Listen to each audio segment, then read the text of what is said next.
Welcome back to the Triple XP Arcade, the podcast where nerd culture levels up. We're here to press X on all things nerdy, so grab a token, press start, and let's rack up some Triple XP! Today in the arcade, as always, we have myself, Drew.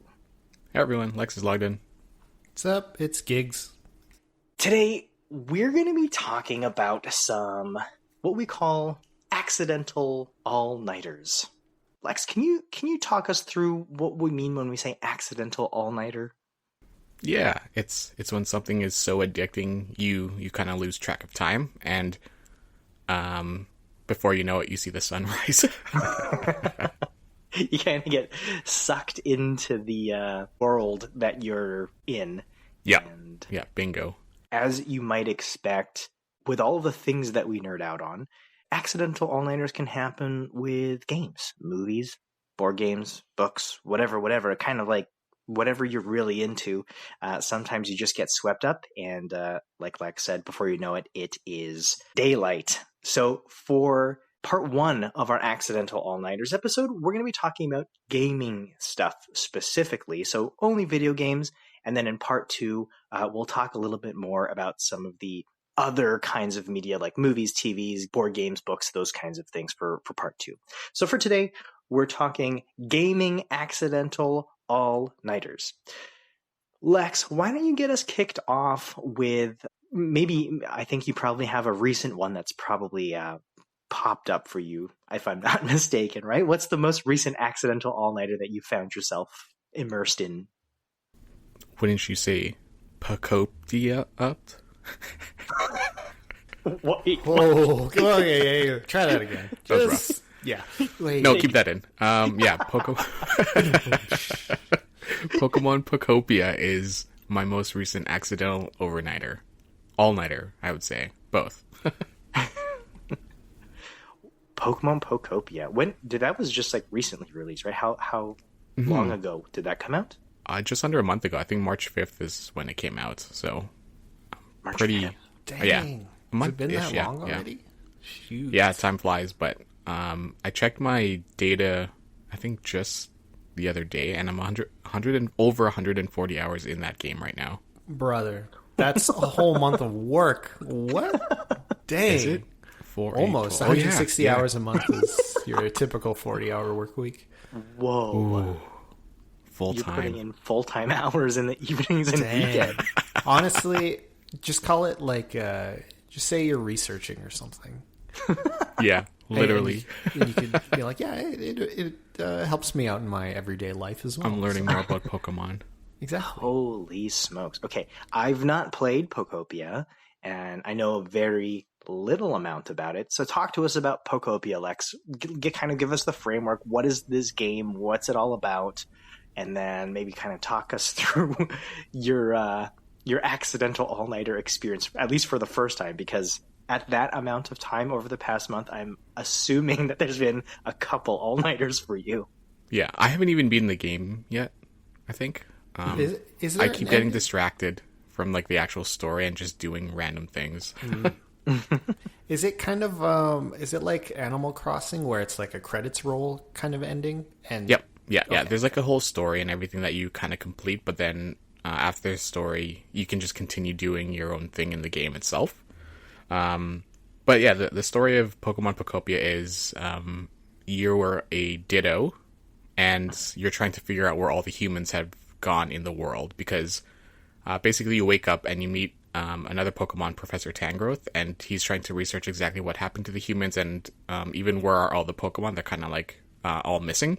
Uh-huh. So your job as Ditto is you actually turn into like a humanoid character. He's trying to resemble what his trainer looked like in the past.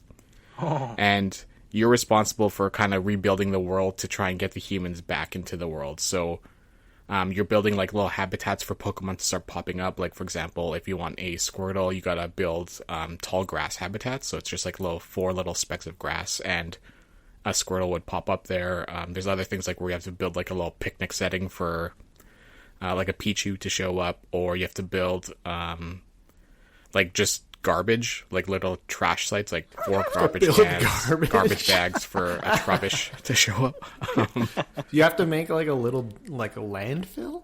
Yeah. Like Trebuch's site is it's a sign, 2 garbage bags, and I think a garbage bin, and that's all you have to put in your land for him to show up. And it's just like the ugliest thing I can think of.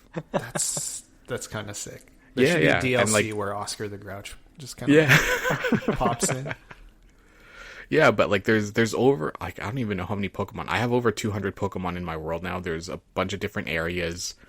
And you basically build habitats, then you start building like homes for the Pokemon, trying to get like their happiness level up while you're still continuing like the story itself. But the really crazy part is the customization in the game. I've never played like Minecraft or any of those like building games, but the creativity you can do in this game is unbelievable. Like when I looked online briefly, there's like, I don't even know if we're playing the same game from what people are building. Like people are building giant shopping malls, castles, and then here I am with like a leaf den. I'm like, I don't know what I'm doing. And a garbage pit.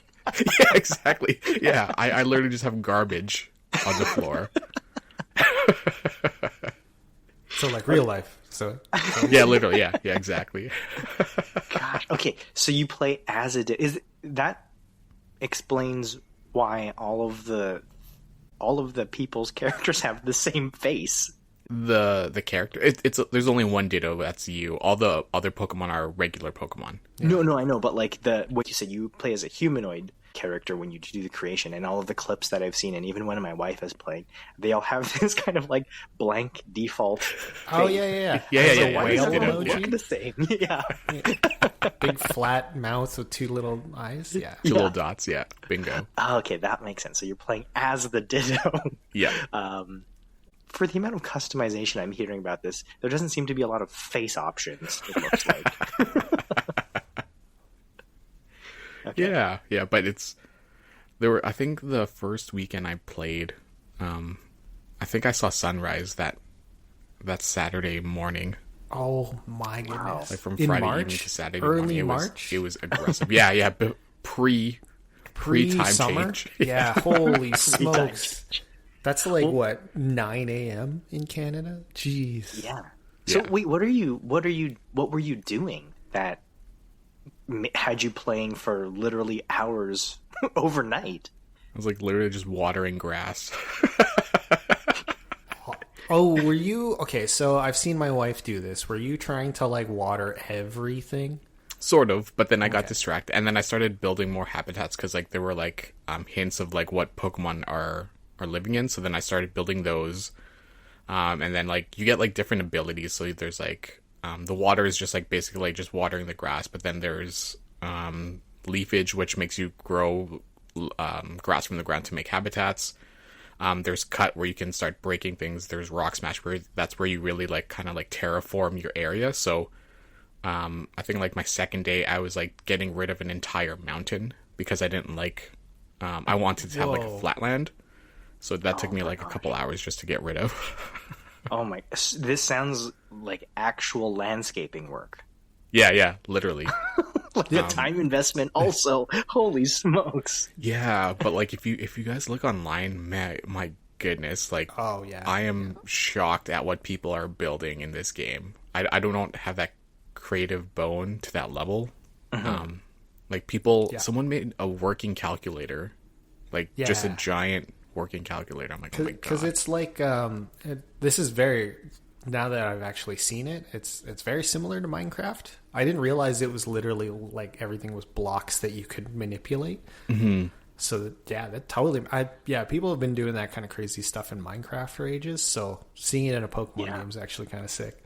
Mm-hmm. I saw this really cool, I don't know, real social media post, whatever, of somebody that made a castle in the sky. It was crazy. I didn't know you could do that. Yeah, you can literally build floating structures if you wanted to. You can build an elevator, you can build like lifts to like bring you to floating things.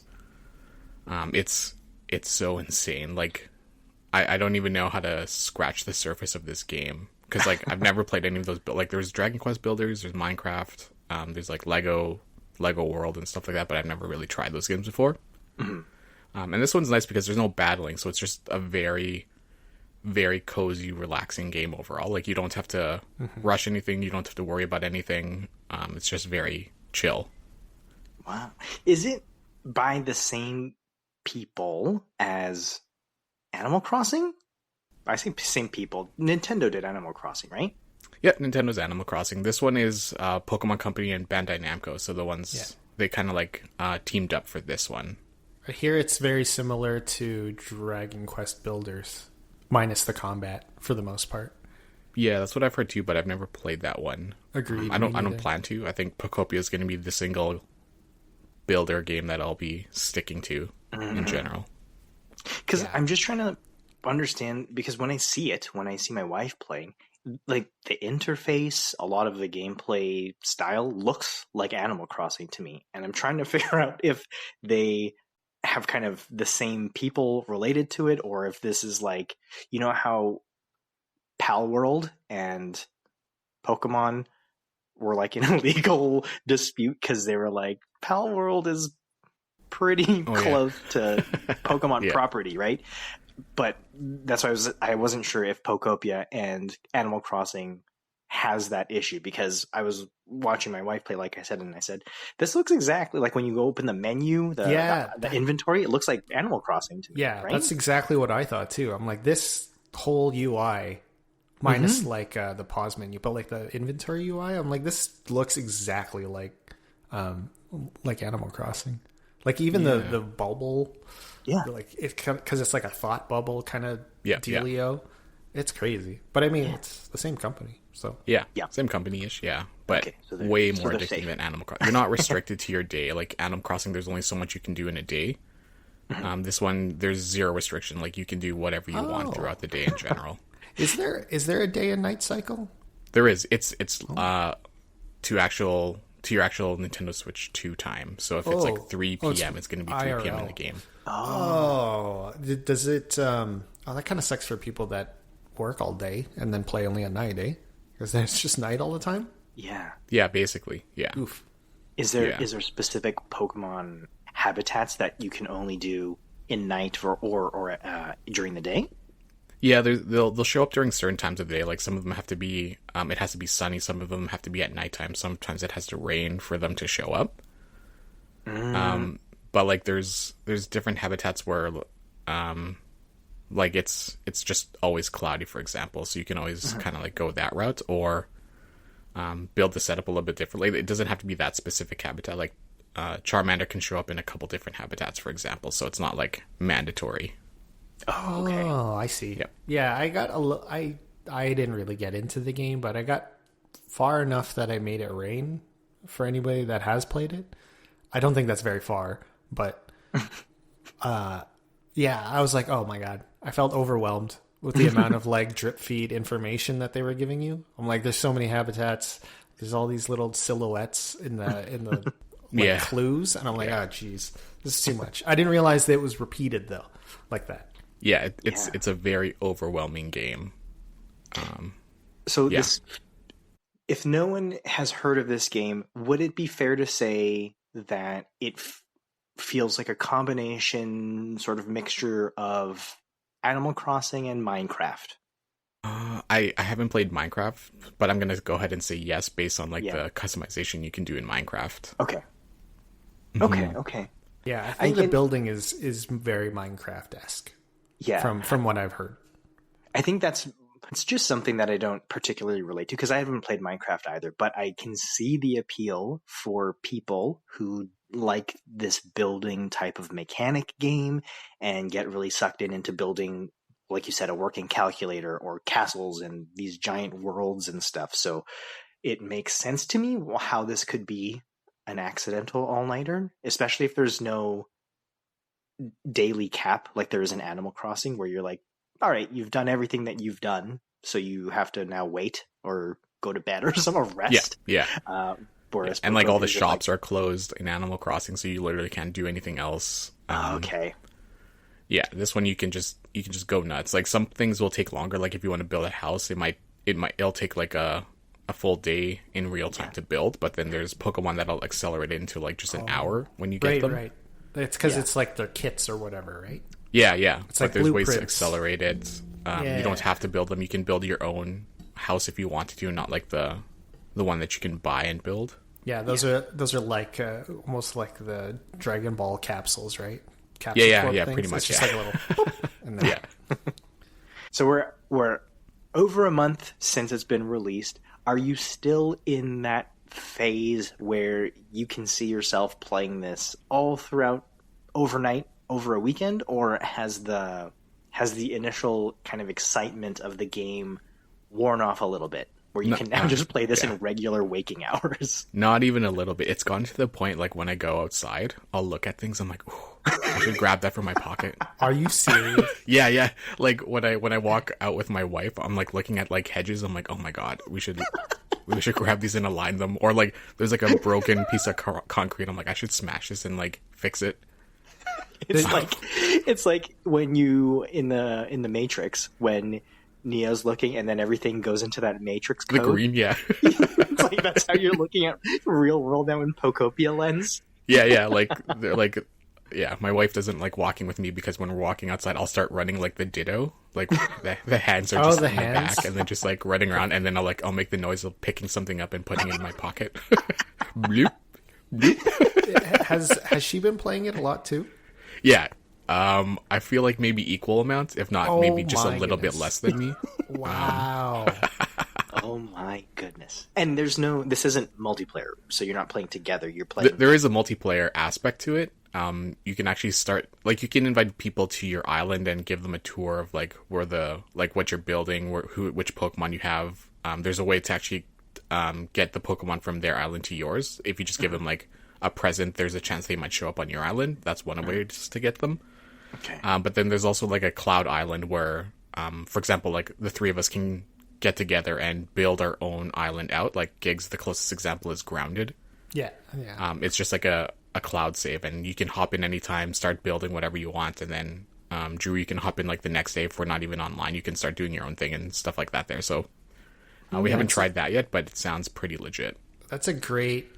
Like with a lot of these games, normally you would have to have, like, a server or, like, some sort of, like, 24-hour running save file on somebody's computer or something like that. But really, I think it's only Grounded in this that have come up with some sort of solution. And from what it sounds like, is Pocopia's is even better than Grounded's. And Grounded's was just like a cloud save file that anybody could access, but you had to, like, download it first. But I guess Pocopia is just literally, it's always there. Yeah, like hosted by, I assume, Nintendo servers or something, and then that's cool. Yeah, but you like, can't. it's a blast. You can't, like, progress story content, right? No, not in multiplayer. Okay. The multiplayer, I think, is specifically just for, like, collaboration building. I see. But you can you still get, like, new Pokemon or whatever on your island by doing... Ooh, that I don't know. I just know, like, there's, like, the huge collaboration aspect of the online itself. But I don't know about Pokemon. I feel like... Maybe? I have no idea. Yeah. I should try that out. I'm still too addicted to my island. Maybe it's just, like, you can bring, I assume, like, materials and little pocketable things back to your own island, maybe, if you have them. Like that I don't even know if you can take and bring stuff to the island. It might be like a separate game in itself, to be honest. Interesting. Okay. We're gonna lose you a little bit, Lex, for presumably the next near future for for time for recording and gaming for your Pocopia addiction. Hey, I'm currently trying to build a triple XP arcade in my game right now. Respect. All right, Gigs. We're going over to you now. When we talk about an accidental all-nighter, what's the first game that comes to mind for you? It's so regrettable. It's jeez. It's unfortunately it's Dota. Like, that was gonna be my first one too. Actually, yeah. It's so unfortunate, but, like, when Lex brought up the topic, that was the first one that popped into my head, which is so sucky. Going back to that toxic relationship. I know. It's exactly. Like, people, like, wax nostalgic about things they love, and I'm always, like, talking about this one thing that I hate. Okay, so Dota is interesting because, well, as Gig said, he when we think back on it, he hates this entire experience. But I don't know if Dota is kind of general enough for us to have an entire specific episode, because I don't want to have you lose your mind, Gigs. But lay the foundation for the listeners here. Just kind of give us a quick little overview on Dota. I know we've referenced this in a previous episode, but give us the lay of the land. What Dota is, how does it work, and then kind of talk us through your, I guess your first memory or your first accidental all-nighter experience with it. Like why it's an accidental all-nighter? Yeah. Okay, so for anyone that doesn't know, Dota is a MOBA. MOBA stands for Multiplayer Online Battle Arena, which was coined by the League of Legends team. So anybody that knows League of Legends probably understands what Dota is. The idea is the same. Obviously, heroes / champions are different. The map is different. Objectives are different. But for the most part, the idea is the same. And for anybody that hasn't played a MOBA before, it's they get their roots in RTS games. So you're controlling a single unit, is what we call them. And you control them via commands, like mouse commands, from a bird's eye view, essentially, isometric. And the reason why I guess it's an accidental all-nighter for me is just, or I guess the why I consider it as such, is because it has caused me to stay up unreasonably long when I did play it. Like, so this was that, so I started playing when I first started working, so out of uni. So that was like 2012, 2011, something like that. And I played pretty hardcore for up until 2016, I assume. So, for anybody that has some sort of, what do you call it? A frame of reference for hours played in a video game. To put this into context, I've put over 3,000 hours into Dota in that time frame. Yeah. And that's not including watching Dota or going to the international or just like Googling stuff or going on the Dota subreddit and talking there. Like my actual participation with Dota probably exceeds like 5,000 or 6,000 hours. Yeah. Which is, low for people that do play Dota, if you think about it, which is crazy. But yeah, during that time frame, I definitely had a lot of long Friday and Saturday nights, like well into the morning hours, playing this game because you can't end on a loss. You know what I mean? And the games are anywhere from 30 minutes to an hour and a half. And you can't stop playing if you played an hour and a half and you lose, and in a bad way. There's no way you can go to bed after that. So you have to queue up again and rinse and repeat until you feel satisfied or tired enough to put it to rest. Yeah. Gigs, if that was a full-time job, that's 6.5 years. No. Oh no. That's 40 hours a week. Yeah. On the weekends it sound so much worse. Yeah, on the weekends we're easily like 20-hour days, or not 20-hour days, but 20-hour weekends. Like on the Friday, Saturday, Sunday, I'd be putting in like 20 to 30 hours. So I'm not surprised by that at all. I think it's worth mentioning for the listeners without context that for Dota, Gigs and I, we played. How do we say? Is it fair to say, Gigs, we played competitively? Oh, we played organized Dota, I'd say. Organized is what you'd call it, yeah. Because we weren't we weren't going to the international or anything, but, we did the leagues that were like in-game, and we did tournaments in-game. Yeah, winter tournaments. We played in some in-person tournaments. That's right. We traveled a little bit.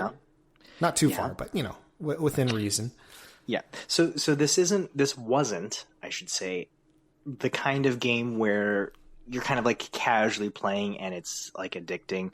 It's kind of a different beast in of itself when you're playing a game competitively, because as Gigs is saying, not only are you playing it, but you're investing so much extra time building your knowledge and like researching and doing all of this stuff to for the goal of getting better or being better, because you're playing for stakes. You go to a tournament. Yeah. We're traveling to another city to play in a tournament. So it's not the kind of game where you're thinking, yeah, you know what, we'll just go and whatever, and whatever happens, it's all good.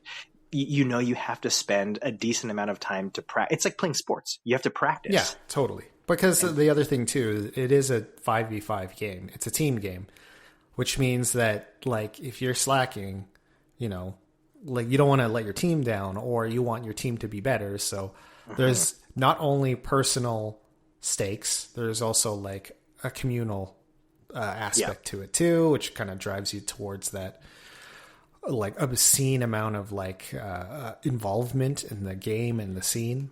So yeah, it's hard to explain, especially when you get it like we were. I wouldn't say addicted. Yeah, maybe I was addicted, but like, oh, me too, for sure. Yeah, it was hard to step away for sure. Yeah, but for this isn't super relatable, I think, for some people, because I think Gigs, you and I, even when we compare with Lex, we have a unique personality trait about us where we used to play. We like playing competitive games.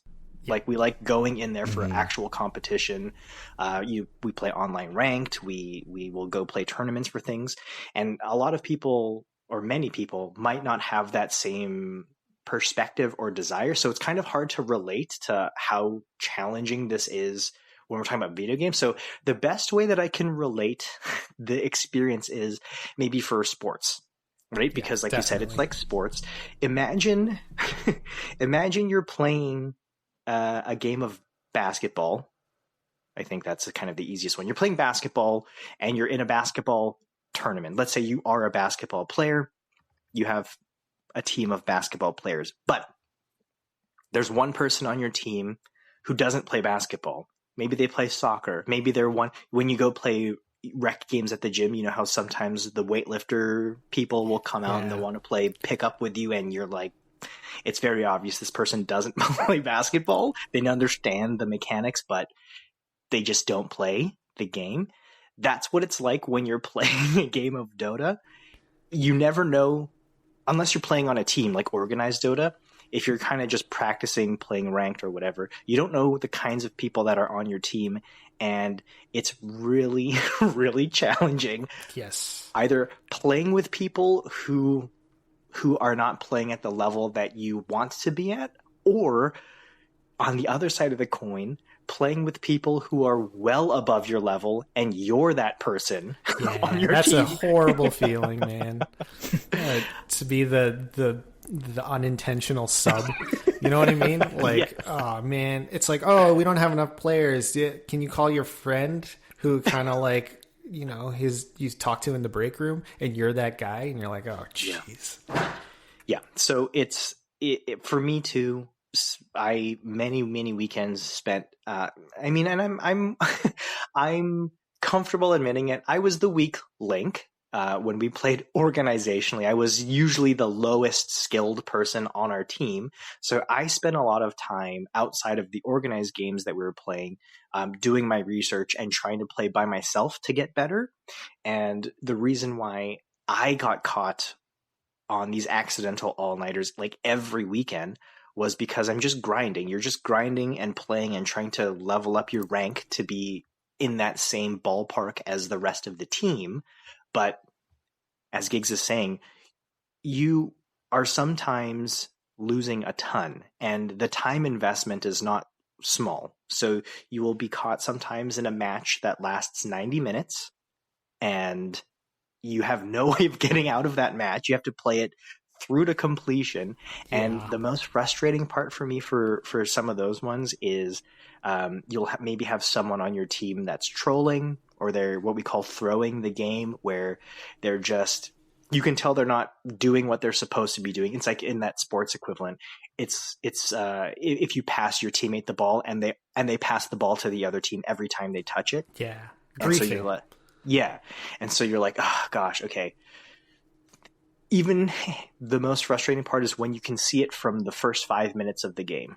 And then you're stuck for the rest of the game. Yeah. So imagine you're playing basketball and your teammate is doing that right at tip off. And now you're like, okay, well, I've got to play the rest of this game with that teammate. You can't just be like, all right, we're good. Let's skip this game and move on to the next one. You got to play it through, and it'll be 90 minutes of that sometime. Yeah. Oh, it's just so bad. And like anonymity just really brings out the worst in people, myself included.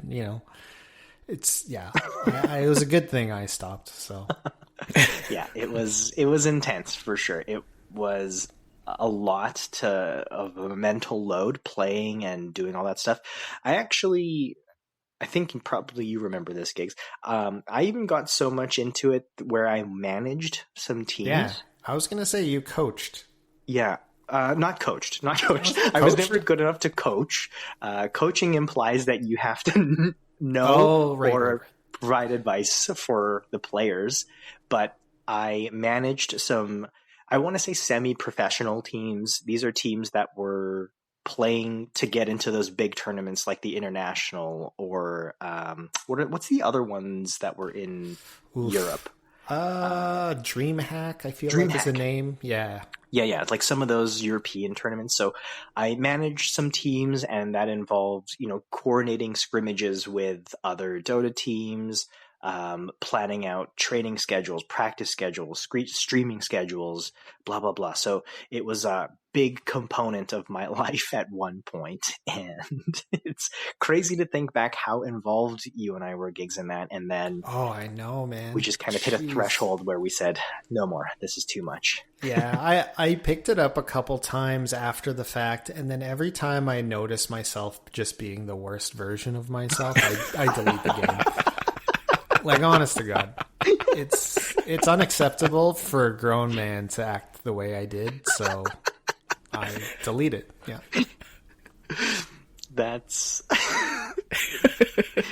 is fair. I can not you specifically, Gigs, but I'm saying like Dota will bring out the worst version of yourself typically. Yeah. Same with League of Legends too. I know we never really got super into League of Legends, but you'll hear the toxicity for these types of games. But it's hard. It's hard when you're in it and you're feeling that toxicity bubbling inside of you, and that's a lot of what drives the all night experiences, because you're just like, oh, you're running on emotions and fumes and mostly rage. It's like, yeah, if you're like a drink, it's like you're 90% boba of rage. It's just like a tiny bit of tea and then mostly boba. It's like the worst kind of drink you could possibly have. That's a great way to describe that. Yeah. Like the balls? Yeah, it's like, just imagine you're taking a sip of boba and your straw is just a chain of boba the whole time. It's rage. That sounds pretty rage. Good, no? It's just all balls in your mouth. No, there's no flavor. Tea. There's no flavor because the tea is like negative. You know what I mean? Yeah. Do you guys ever get the itch to go back to it? Yeah, unfortunately. Yeah. But I've realized at this point, and it's a lot easier now that we're older, for me to just like take a step aside and be like, I could actually be doing a lot of other things that would be better for me than to download Dota again. Yeah. I've dabbled back in as recent as this year, just playing some matches. It's tough for me because I invested so much time and like I said, so much mental commitment to that game that I have all of this knowledge in my head that just it takes up space and can't do anything. Yeah. So I will have the itch and I'll boot it up and I'll just play a couple games, and it's kind of nice. No, nice is not the right word. It's interesting to see that I can jump in and I remember a lot of the mechanics and how to do things in Dota, but similar to what Giggs is saying. Like for me, it wasn't so much being the worst version of myself. It was the time commitment and the waste of time that I was finding, because I don't want to, if I have an hour and a half to spare, I don't want to play one match and, have people griefing and you're just like, ugh, that was a waste of 90 minutes. Like I would have rather been playing something else that would have been enjoyable, Exactly. And so it's that volatility of not knowing what kind of game you're getting into. So when I play, like recently when I played it, I think last month, I'll boot it up and I'll just play with bots so that I can. Oh, yeah. Just remember how to do everything. Yeah. It's still, like, to be honest, the game itself, minus the people, is fun, right? It's fun. It's really fun to play. Yeah. Yeah. For everybody that's listening to me, like, why are you guys subjecting yourself to this? Because the game itself is very fun and very rewarding to play, because it's very strategic. And, like, the good players aren't necessarily mechanically limited like you would in a fighting game. It's a lot of knowledge that plays out. Right? Yeah. All right, let's pivot off of Dota, because I feel like I can hear Giggs' blood boiling. That vein is about to pop in his neck. I'll do a super, super quick touch base on a pick for me, and I'll less than a few minutes, because we've already had an entire couple episodes on Street Fighter, but Street Fighter 5 specifically was an accidental all-nighter for me. The quick version of this is the ranked mode in Street Fighter 5 was universal across your account. So when I say that, you have a ranking, and no matter what character you play in ranked, it's the same ranking. So different from Street Fighter 6, where you get a specific ranking per character. So you've heard me reference before, I made Master with Elena.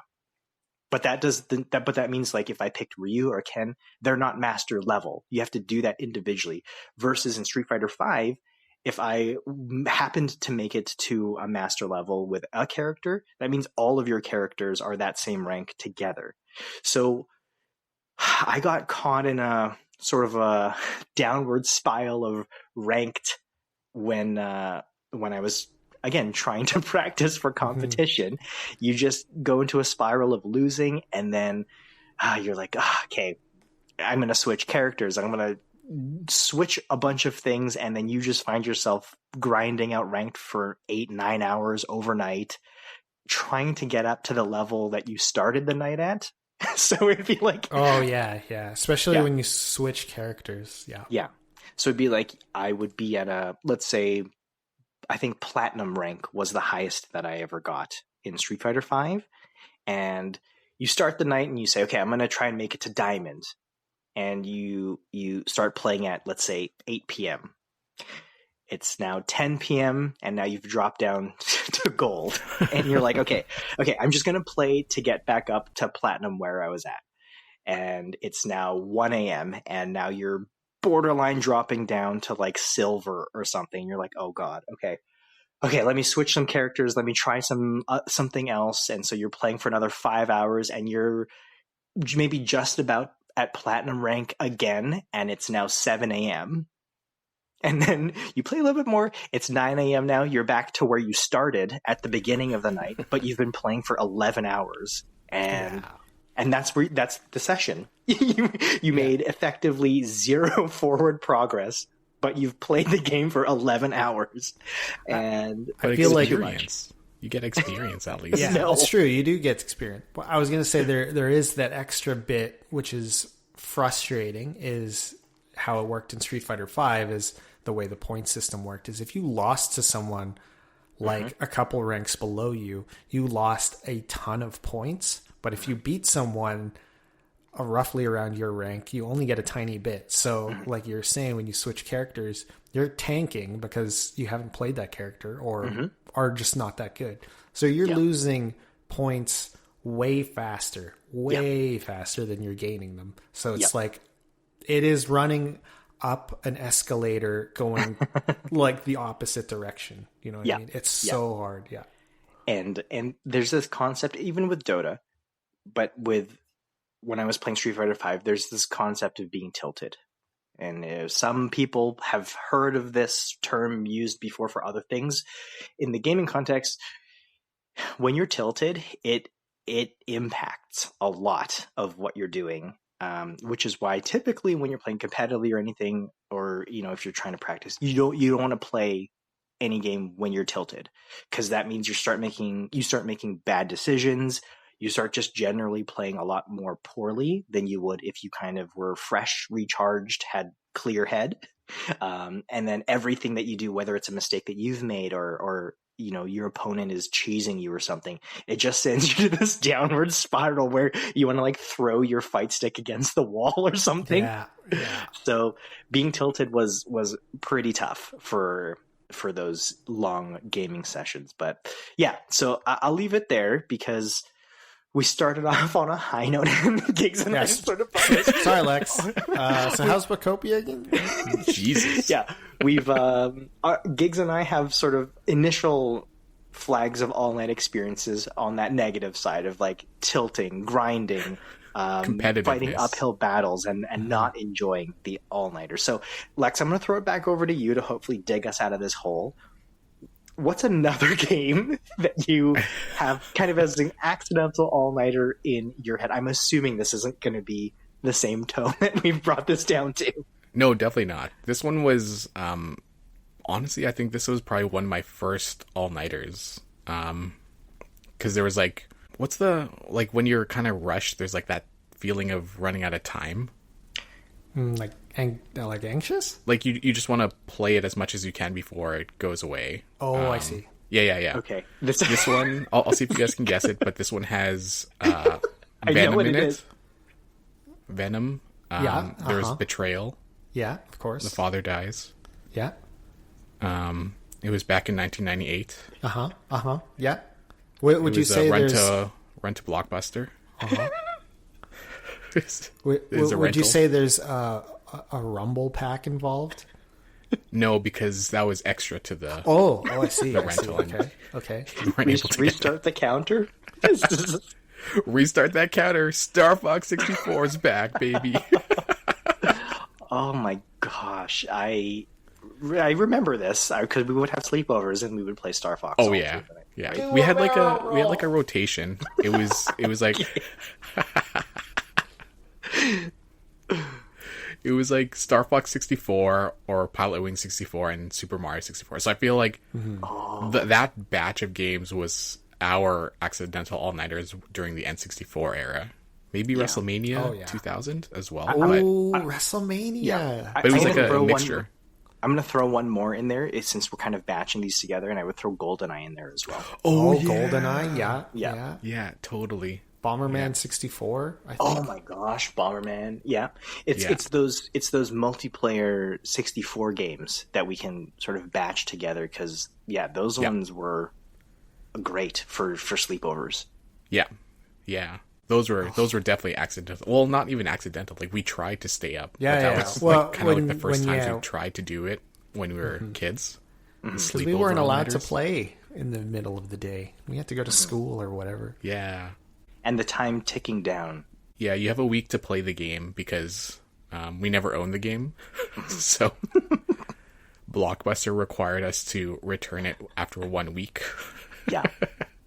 But we bought it. We rented it on Tuesdays, which was Toonie Tuesdays.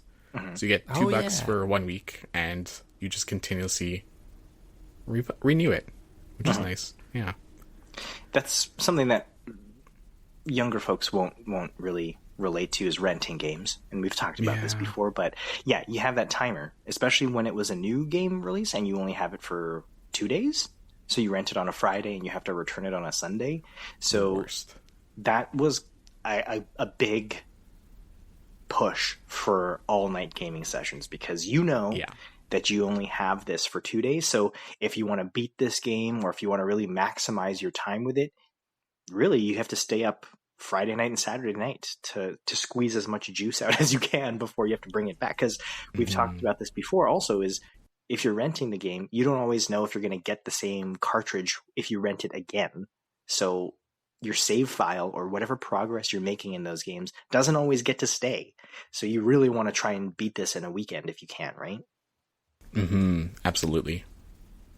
I miss those days.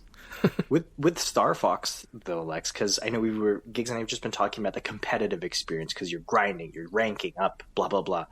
What was it about Star Fox that made you, aside from the time countdown, obviously, right? But what was it about Star Fox that had you staying up all night? The gold medals. You need to gold medal each each planet. Yeah, that's to get the secret ending?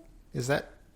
I don't even know if there was a secret ending. I just wanted all the gold medals on all the planets. So for context, for example, for Corneria, that's the first planet or world that you play.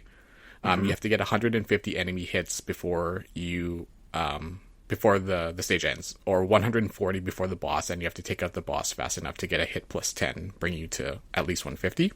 And if you do that, you get a gold medal for completing that planet itself. So Corneria is a really easy one. I can do that, hands tied behind my back on a dance pad.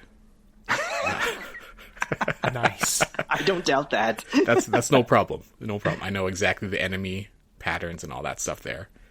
But then there was a couple worlds where also you have to make sure your entire team is alive. So Slippy, Falco, and Peppy cannot die in the world itself there. Yeah. And Slippy's notorious for just getting hit everywhere. And there's one world where I can't remember what it was called. I think it was called Aquas, the one where you use a submarine. And there's like exactly like 200 hits in that level. So if you miss one thing, you can't get the gold medal, and you can't replay the stage. So if you miss your gold medal run, you literally have to beat the game again, restart, and get back to that world itself there. So it was just like the repeat cycle of it. Like I said, we talk about experiences that some of the younger folks won't really experience nowadays. With these games, save state. Yeah. No save states. It's not like rogue-like games where the level's different all the time. It's the same level, same pattern, same everything. And so you're basically repeating until you can run through that level perfectly. Exactly, yeah. And you only have like 2 or 3 lives for the entire run itself. So if you lose 3 times, then you die and you restart the game again, basically. Although I think the amount that you and your brother played, Lex, I don't even, you probably could clear the game by sort of the tail end of when you were tapering off without even getting touched a single time. Watching both of you play it, run through it like it was like a developer demo. It was like clockwork watching you guys play that. Oh yeah. Yeah, no problem. There was one of the stages, I think it was one of the sectors, it's either Sector X or Sector Y, where you have to defend the Great Fox from missiles. I remember that. Yeah, that's like one of the most stressful missions I've ever played in a video game. Yeah. I think I remember whenever I got to that level, I always asked your brother to play that level for me because it was too hard. Yeah, because like your team's getting shot out, Slippy always needs help, and then there's 4 missiles, or like there's 4 different sets of missiles coming out. Like the first one is easy because it's just 1, and then the next one is like 2, and then the next one is 4, and you're like, oh my god. Yeah, and you have to use like the lock-on thing properly. And all that stuff. And then it's just chaos, and everyone's trying to shoot at you, and then one of your team members calls you for help, and then one of them goes away, and then you're like, oh well, now I can't get the medal. And you have to take the missiles out fast enough to get the hit plus 25 for each missile, because if you don't, then you don't get the gold medal. So I'm getting frustrated thinking about it, guys. I mean, this sounds like it's tilting for you. Yeah. I'm actually curious to see if we were to get a full old school 64 system, get an old CRT, classic controllers, how much of your muscle memory takes over, Lex? Booting it up fresh and just running through it. Because I would imagine it's similar to what I was saying about Dota, where all of this knowledge lives in your head. So when you play it, your body just kind of takes over. And I suspect that's probably the same for you in Star Fox, hey? Oh, yeah. When I played it on Nintendo Switch Online, like clockwork. With the 64 controller, right? No, I use the I don't know what it was. The 64 controller, I can't. It's not tying back to memory. Even with like GoldenEye, Yeah. It's not clicking in my mind anymore of like how to hold that controller. Yeah, It's it's very really weird. weird. Yeah. Like the joystick and the Z button. Yeah. Yeah, it's because I think, from my perspective, anyways, the advancements in controls and the games that we play now kind of override some of those. I shouldn't say override. They're better than what they were for the 64. So what you thought was intuitive then versus what is actually intuitive now, they don't really match well. So you expect the controls to do something now because we have games that control really, really well now. But yeah, with the old 64 control, like especially with GoldenEye, playing a first-person shooter without having a right stick to control your aim, I can't even. It's disgusting. Yeah. Yeah, I can't wrap my head around how we were able to do that properly. And you're both moving with your with your left thumb on the control stick, and then also shooting with your left index finger on the Z button on the back. And so it was just really unintuitive compared to now. Yeah. Yeah. Agreed. Also, if you think about how long that time frame was, like we only had the 64 for only a few years comparative to, you know, what kind of controls and games we're used to now. Like, man, it's been like 20 years of muscle memory for modern games, whereas 64 was probably, I mean, it seemed long because we were kids, but in reality, 8 years. I think 64 is out for 8 years. Yeah. 8 years only, eh? Yeah, and you just think about, like, man, well, the first time we played, say, Call of Duty or something, that was like 2005 or something like that. I can't even remember. Yeah, that's crazy. All right, Gigs, I'm gonna pass it back over to you, and I'm hoping that you have a more positive all-nighter experience. Yeah, I it was really just Dota. The rest of it's not too bad. Okay. I'll try and do a little bit of a different genre because I feel like those kind of building games are always very all-nighter-y. I prefer games that have more combat, but I still like games that have that building aspect. Okay. But something a little different, I'd say, is probably Diablo 3 specifically. Oh, I had that on my list too. Oh, did you? Yeah. Yeah. Something about, like, I know a lot of people don't like Diablo 3 compared to 2. But they're old heads. I think 3 was fun in a very different way and in a very addicting way because it was fast, a little brainless, which was nice, especially when you're just kind of like chilling. And that like dopamine loot cycle is super satisfying in Diablo 3 specifically. I think because of the sets and like everything was geared towards improving a specific build that you kind of like, and you can change your build on the fly, unlike in Diablo 2.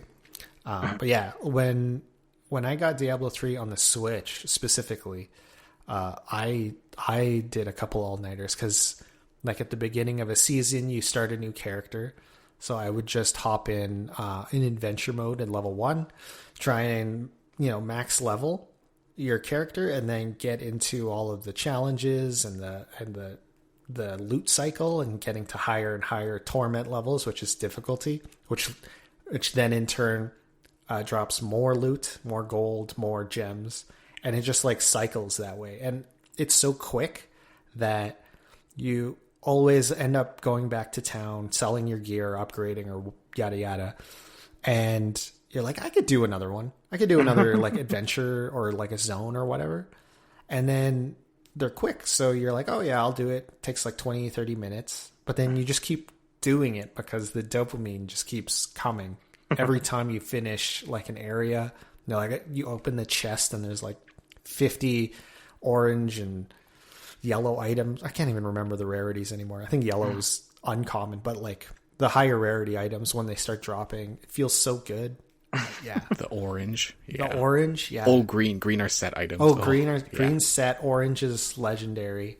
Dopamine hits. Exactly. See, Lex knows what I'm talking about. And the sound when it drops, that's like, it's like winning like a slot machine, that like cha-ching sound. Oh, yeah. It's like a bag of money coins dropping. Yeah. Oh, so satisfying. And yeah, it's perfect on the Switch because it ran beautifully. It like I just played it like in bed, and next thing you know, yeah, it's like sunlight, and you're like, ah, crap. I just max leveled 2 characters, and like they're fully geared out after day 1 of season 100 or whatever it was. And same for you, Lex? Yeah, so I know in our previous episode we were talking about the midnight launches and how when Diablo 3 came out on PC, I lined up with my friends. Oh, yeah. Yeah, quick TLDR. Lined up with friends. They said it sucked. Didn't open my game. They continued playing. A month later, they're still playing. Fast forward to now, I have a sealed Diablo 3 PC copy. Yeah, you should just throw that at one of them. Right? Yeah. Remember this? Yeah, but when it came out on Switch, my other group of friends, they were pretty hardcore into Diablo, and they really wanted to play it. So I had set up a whole setup at my house. Like we each had our own TV screen, we each had our own Switch. One of my friends actually, she just flew back from Korea that same day, and then literally from the airport went back to her house, dropped off her stuff, and then came to my house directly to make sure she played the game. So we picked up a copy for her in advance. And we started just after dinner at like maybe 7 p.m. We played until 4 or 5 p.m. the next day straight. Like what? It was just running. We had food. Our other friend came by at like 7 a.m. to bring breakfast and swap us out. Like for like dang, you guys runs. are like tagging out. That's kind of sick. Yeah, it was epic. So I had a lot of fun. Like I have a bad memory with Diablo 3 and a good memory with Diablo 3. And for you, it was, again, as Giggs was saying, just kind of the grind, the dopamine hits of the loot drops and stuff. That's kind of what kept you going. Yeah. Plus, it was just like good hangout overall. Like like the N64 hangouts we had. It was reminiscent of that. Like you're just with friends, you're with a good group of people, you have snacks, you have chips, you have video games. And it's funny because I don't know a lot about this game, but my one friend, he's like an expert. So when we were doing runs, he's like, why is your warrior or my barbarian so weak? Like my whirlwind, I was like hitting for like 80. And like I'm supposed to be hitting for like 5,000. So he looks at my build, he's like, what are you doing? I'm like, I don't know. I'm just swapping out whenever I pick something up. He's like, oh my God, you imbecile. So it's fun to get like that banter in person, you know? Yeah. I think I missed the window for a Diablo 3. And honestly, I still have it on the Switch. And sometimes it comes to the back of my mind that I want to try it the same way that you guys have sort of described here. I do remember we tried it once a couple years ago, many years ago, probably now. In my head, I'm like, it was like a couple years ago. I think this is probably like 7 to 10 years ago or something. I think you're right. Yeah. Yeah. At Lex's old place, right? Yeah. And I remember trying it, and it was just too overwhelming for me at that point because I think you both knew what was going on. And I remember the concept of power leveling. So I would jump in. Yeah, I would just jump in with like, and I'm thinking we're gonna play Diablo, or I'm gonna play what I understand the mechanics to be, and then just Giggs and Lex just ripping through a stage, and I'm just kind of like following behind the chaos happening, the carnage, and I see my level just every 2 seconds. Level up. I have no idea what new skill unlocked, man. And then I'm open the menu to like map a skill to a button, and then we've done this run or something. And it was just like I couldn't get a grasp of it. It was just happening way too fast. So yeah, sorry about that. I thought maybe when we have a slower paced time, maybe I'll try it one more time to see if I can. Because for me, when you both describe it, it sounds like something that I would really enjoy. But I think I need to set myself up properly to be able to get into it the same way that you both were, right? I think like you need to have a level 1 to max level experience and on your own pace once.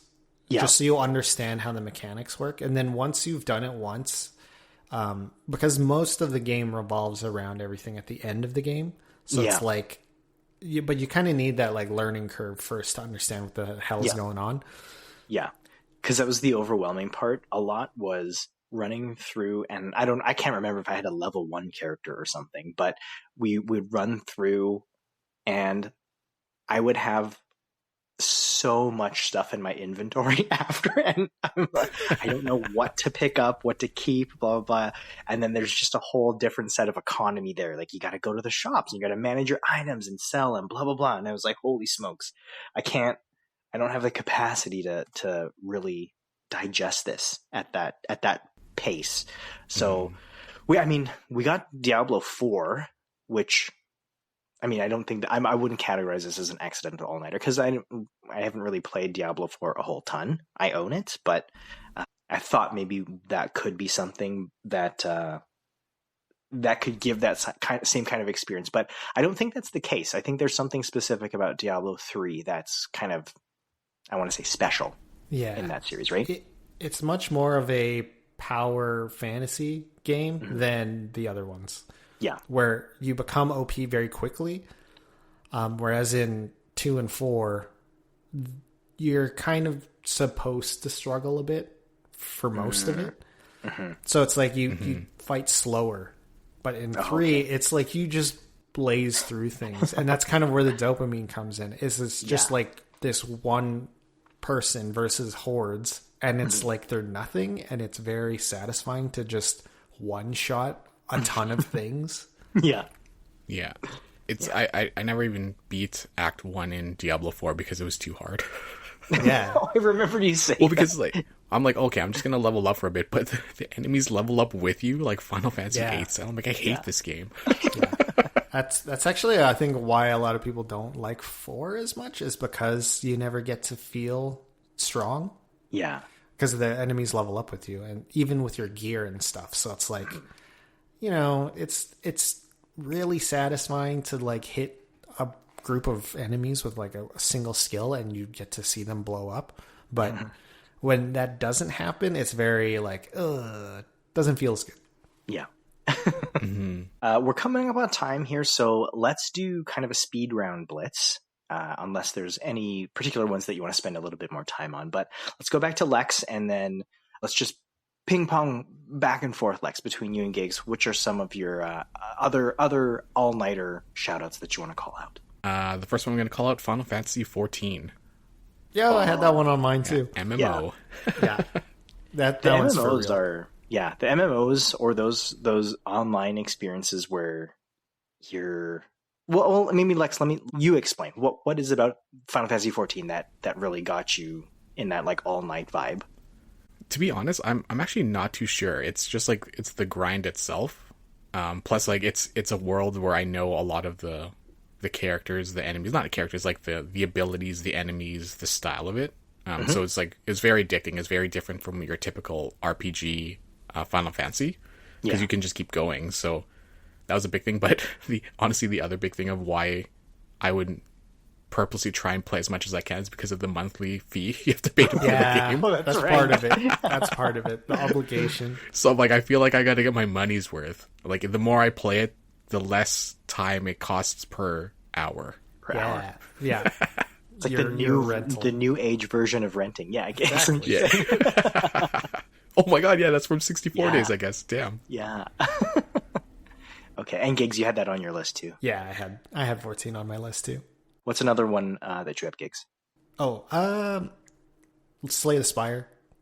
Oh, I had that too. Yeah, I feel like Lex and I have a lot of similar ones because these are all games we've been addicted to. I like Slay the Spire is like the one roguelike I think is the most addicting.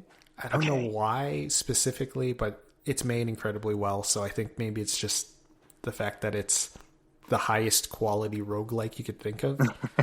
And your wife is super into it. Yeah, everybody I know that like has tried it for a few hours gets addicted to it. It's crazy. It feels like to me part of this Slay the Spire appeal is in trying to create specific builds each run, right? So you're not just playing it and doing whatever. Like, you're thinking a little bit about how you're playing the cards that you're dealt and how you want to kind of particularly build this run and see how you can optimize it, right? Yeah, I think so. And maybe it's just like it's all RNG and you're just chasing that one run where RNG kind of works more in your favor, and then you become OP and you get so close to beating the heart. Yeah, I think I can't explain why beyond feelings, but no, that's a good one. And Lex, that's on your list too. It is, yeah. It's just a very addicting game to play because it's the dopamine hit of power, like making yourself super powerful when you get to that right amount of cards. Oh, yeah. And Lex is really good at it too. I think, like, I could not blame Lex with the builds that he comes up with and like the power levels that he kind of hits in his runs. I could see.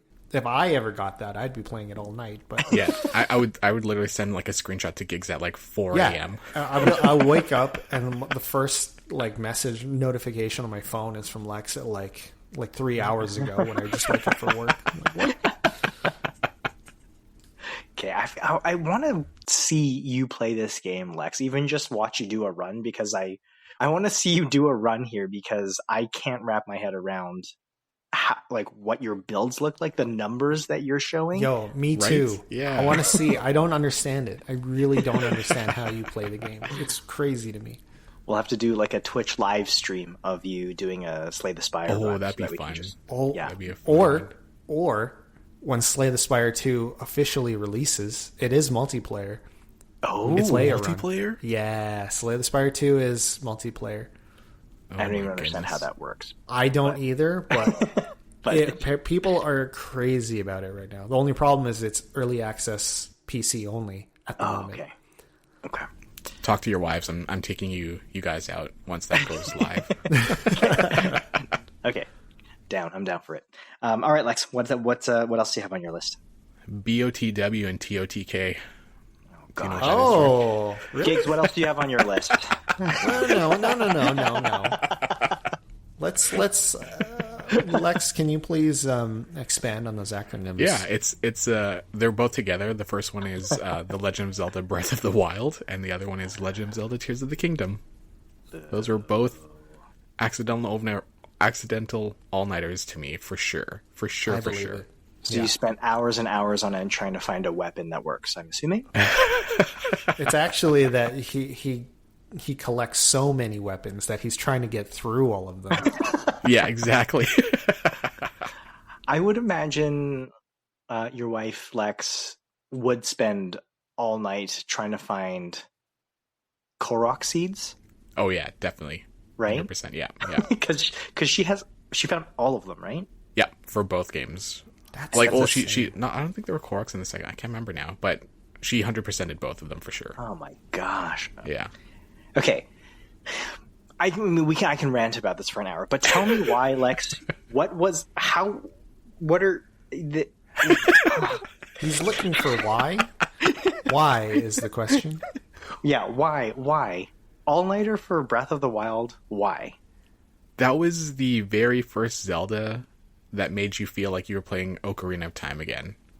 Like the feel of it. It's the first time you're playing a Zelda game in general. It was new, it was giant. Like, Nintendo's never done anything that was open world like that before. Like, literally whatever you see in Breath of the Wild, you can get to.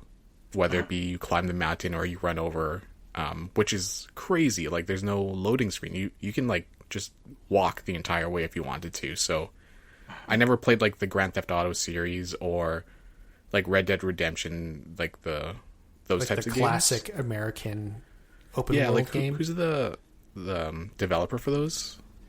Rockstar? Yeah, Rockstar. I haven't played, like, the Rockstar games, and those are generally the open world games, so this was, like, my first, I guess, foray into it, and I'm like, oh, this is epic. Like, you can do whatever you want. You can go and save Zelda, or you can go ahead and just start cooking.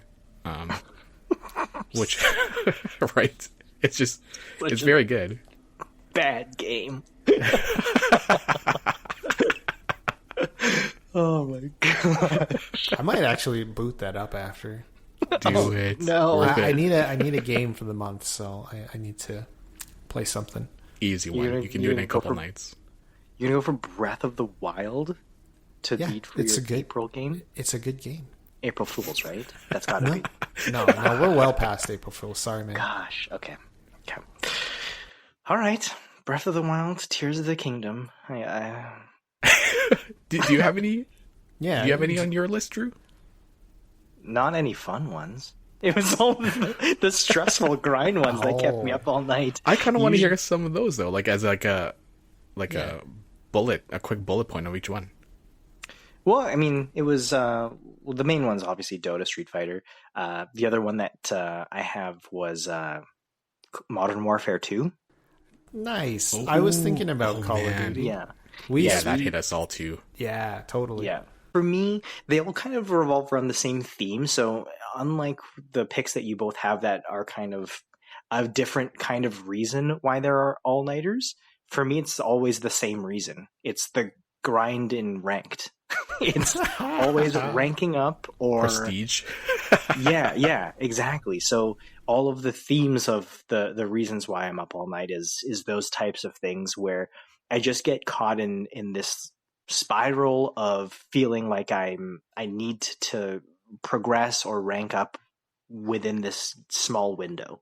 And I don't play a lot of story types of games. So I've not really been engaged in the games where like the story has gripped me, where I've just played it to advance the story overnight, because I haven't beaten a lot of games anyways. So it's just that kind of way that I play games where, yeah, it's all just ranking, grinding kind of thing. So not a ton of fun experiences, but the fun one was Call of Duty Modern Warfare 2, because we went, like I said, we went on a tear. Yeah. For that one. That was a fun one. Yeah. All right, Gigs, how about you? What else do you have on your list? I think I only have one more that doesn't kind of touch on the themes of other ones, kind of like you said. Yeah. I'd probably say RimWorld is my last one. RimWorld. Yeah. See, RimWorld is a really weird one to talk about and like recommend to people, but RimWorld is a colony sim / builder. And it's so weird, but once you understand how the game works, it's very addicting in the sense that there's always something that you need to do or that you want to do. And that kind of just keeps you going all night, because what happens is in the colony sim is you have a number of colonists and you have to build a town and they just survive. There's not really a story. You just constantly improve technology to unlock more things so you can build more things, kind of like Pocopia. But the difference in RimWorld is that events happen to your colony, such as like a bunch of raiders will stroll through your colony and kill a bunch of people or steal a bunch of your stuff or set all your houses on fire, that kind of stuff. And then you have to deal with it. And you're constantly chasing that, like, I need to fix things or I need to improve things to prepare for other events. Like if lightning hits your colony and sets everything on fire, or there's a blight and your crops all die. It's like, how do you figure out that? And then it just keeps going. And because there's not really an end to it, it's really interesting to see like how things play out. Because it's not like generated in the sense that like everything's planned out and like there's one solution.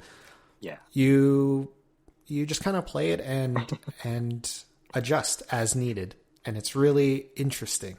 And if you ever see a screenshot of the game, it looks terrible, but it's one of those things that like once you understand again like how the game works and like what it's actually kind of about, it's really fun. Yeah. Keeps you all night because you're doing crisis mitigation constantly. Yes, actually, honest to God, yes, that is what it is. Oh, okay. I mean, I can understand why that would keep you up all night. Sounds and very stressful. it's not stressful because you have to accept the fact that bad things will happen in the game, and you just keep going. Like there's not an end, and there's not necessarily losing. So you just kind of keep going, and it's like, oh, your colonist lost his leg.